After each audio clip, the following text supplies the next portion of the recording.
Is there any coincidence that the defence looks to have tightened up since Matt Taylor's come back in?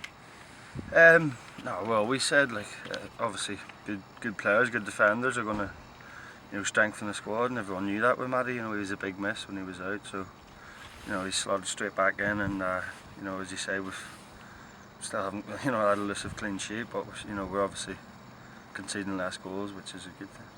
Paul's made the point you've got to half time at 0-0 each of the last 3 games, which shows progress of sorts, doesn't it?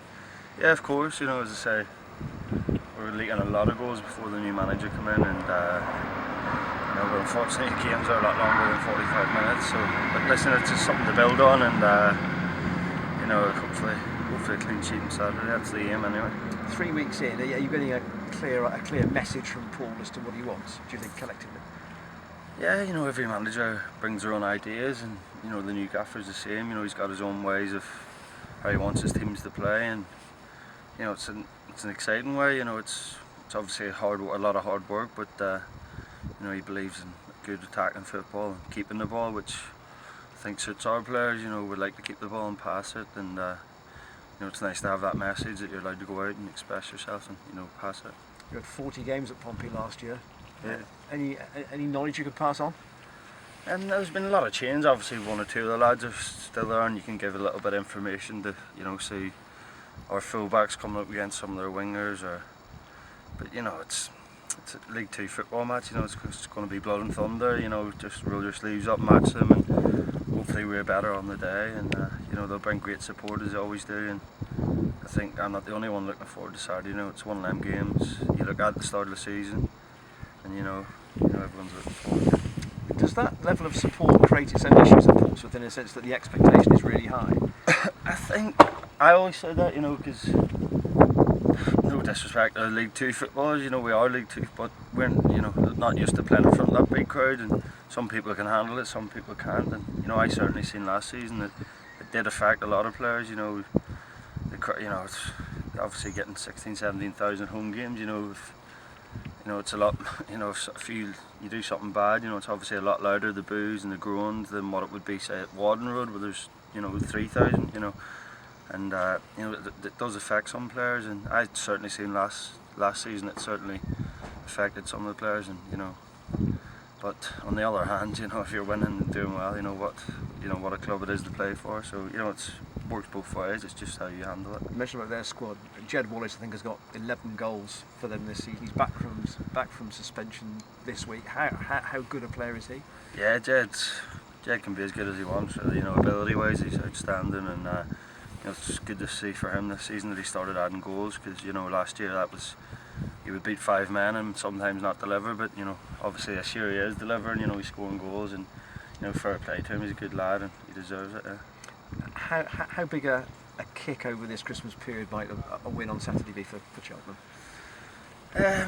Listen, we've been saying that for weeks now. We need this win to get us going, and I think it's just time to concentrate on the next game. And if it kicks us on, then great. But listen, just the next game's a big one, and we can't keep saying this. We'll win this, and we'll keep a clean sheet, and we'll keep another 5 after. It doesn't work like that. So just concentrate on Saturday. It's a massive game. We need to be. We're not where we want to be. Put it like that. We need to be kicking up a bit, and it starts on Saturday. Everyone. It's time to turn these solid league performances into good control and home game, and hopefully 3 points. Thank you. No bother. Trevor, the new manager's come in and made a lot of changes in terms of the way the team sets up. Yeah. How involved as a goalkeeper does he want you to be in sort of marshalling that back four? Yeah, of course. He's not just as a goalkeeper.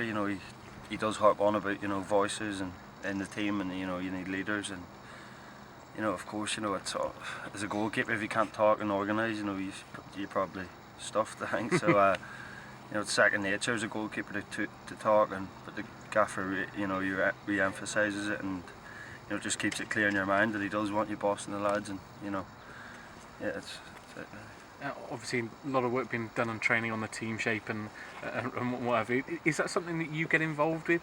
Is that something that he asks you to be involved with in terms of the way that the team's set up?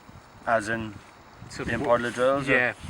No, well, obviously he's got his ideas how he wants us to set up, but we put it into practice and we go out there and do it, and you know, I wouldn't question his formations or stuff like that, but you know, he makes it clear what he wants, and if it's not working the first 4 or 5 times in training, you know, he won't change it. He'll stick to his guns, and he'll make sure whether we're coming off the pitch at 2 o'clock or 4 o'clock, you know, he'll make sure we'll have it nailed on by the time we finish. So yeah, he's got his ideas, you know, and he's clear about them, and you know, it's up to us to go and carry them out. Yeah, obviously you're going to get a great reaction from both sets of supporters whether you turn left or right out of the tunnel on Saturday. Does that mean you almost look forward to this game more than any? Yeah, well, I thought that when I went to Bury last year with Portsmouth, but I was getting booed and all, so I don't know what to expect. I'm not really fussed, to be honest, but listen, you know, Portsmouth fans were great with me last season. I had a fantastic time there, and it's something I'll always remember.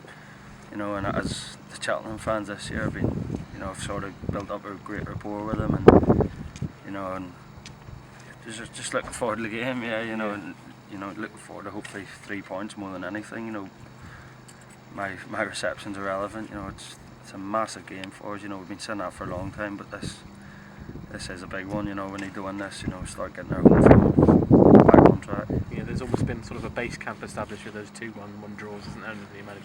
The next step now is to start climbing up with some wins. Yeah, definitely. You know, there's no getting away. We were in a terrible run of form when the manager came in. You know, we're conceding a lot of goals, and you know, you look at the 2 fixtures. You know, they're not Oxford are a good side. You know, and they showed that when they came here. You know, they played really well, and I think in the end the point was a decent result. And then to go to Mansfield on Saturday, I think we could have nicked it. You know, it would have been a travesty if we hadn't got a point. So, you know, listen, it's not just the points, it's the performance as well, and the solidness we seem to be getting back. We look a little bit hard to beat again, you know, which we got away from for a while.